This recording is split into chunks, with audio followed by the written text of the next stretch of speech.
Je vous avais dit que dans l'ensemble, selon la prophétie d'Apocalypse 9, il est dit que Abaddon là, va agir pendant 5 mois. Il faut lire le texte. Et dans mon cœur, en tout cas, je crois que ces mots-là vont frapper la terre pendant 5 mois.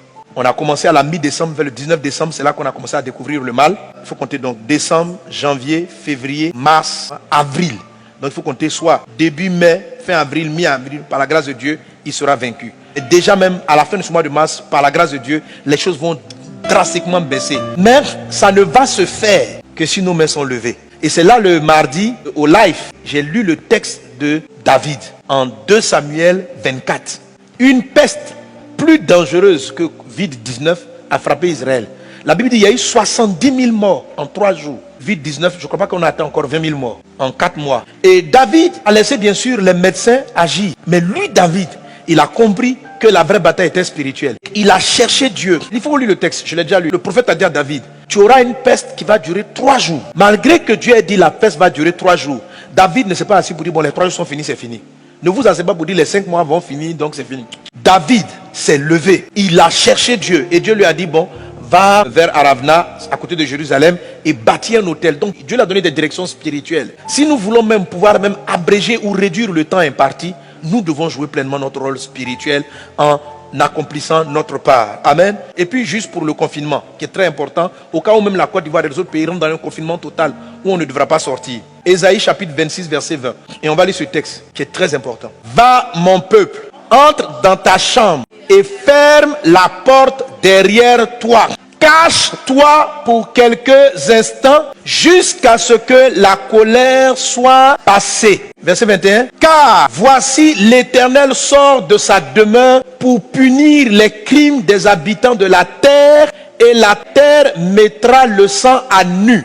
Elle ne couvrira plus les meurtres. Est-ce que tu me suis? Qu'est-ce que Dieu dit? Il dit va dans ta chambre. Ça c'est le confinement. Ferme ta porte. C'est la même chose que Dieu avait dit aux Israéliens lorsque l'ange de la mort est venu frapper Pharaon et les divinités dans le livre de Exode chapitre 12. Restez enfermés dans vos maisons et l'esprit va agir. Donc le confinement là n'est pas forcément quelque chose qui s'oppose à notre foi. Ça peut être Dieu même qui vous dit de laisser, de vous enfermer. De vous enfermer pour vous reposer, de vous enfermer pour prier. Va dans ta chambre, dit-il. Ferme la porte. Parce que Dieu est dehors, l'esprit est sorti pour appliquer un jugement. Enferme-toi. Donc confinez-vous là où il y a le confinement en place. Quand ça va arriver à Abidjan, frères et sœurs, si le pays décide, restez enfermés, ne jouez pas au dangereux.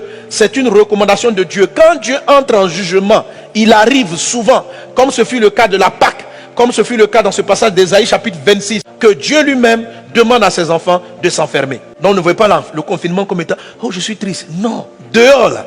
C'est que Dieu dit en Exode 12, il dit, je vais confronter les dieux de l'Égypte. Donc il est rentré. Donc là, les humains ont des divinités. Ils ont des esprits sur lesquels ils s'appuient. Pendant que le corona est en train de frapper, Dieu est en train de régler un problème.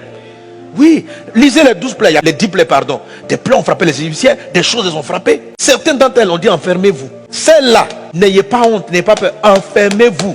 Et quand tu t'enfermes, prie. Quand tu t'enfermes, cherche la face de Dieu. C'est le plan de Dieu. Parce que Dieu est dehors, en train de régler des comptes avec des démons sur lesquels les humains s'appuient, avec lesquels ils sont en train de marcher. Donc n'ayez pas peur de confinement, ne prenez pas ça comme étant un drame. C'est une occasion pour toi de développer ta vie de prière, ta lecture de la parole de Dieu. Ne dis pas si je ne sais pas, je ne peux pas manger. Tu vas manger.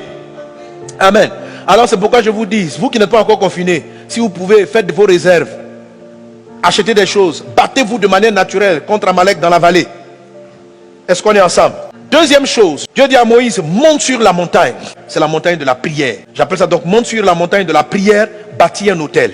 Pourquoi monter la montagne? Monter la montagne, c'est un acte qui n'est pas facile. L'esprit d'Amalek va venir avec un certain découragement. Tu n'as pas envie de prier.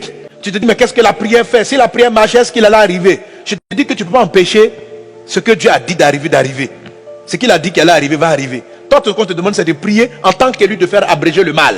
Donc monte sur la montagne, lève-toi. Il faut nous lever dans la prière très tôt le matin avant le lever du jour. 4h, 4h30, il ne faut pas que le soleil se lève avant ta prière. Et bâtir un hôtel de prière, ça veut dire avoir un temps fixe de prière. Tu bâtis un hôtel, ça veut dire tu gardes un moment de prière. Il faut rejoindre les groupes de prière, il ne faut pas prier seul contre Amalek. Amen. Donc la deuxième des choses, c'est de gravir la montagne. C'est de se forcer. Tu vas te donner une certaine violence. Parce que tu vas faire une chose que tu n'as pas l'habitude de faire. Mais tu dois le faire. Tu vas te lever. Quand ton corps va dire dors, tu dis non, non, non, non, non, non, non. Dieu m'a donné une instruction. Amalek, je le combats le matin. Avant le lever du jour. Qu'il en soit ainsi au nom de Jésus.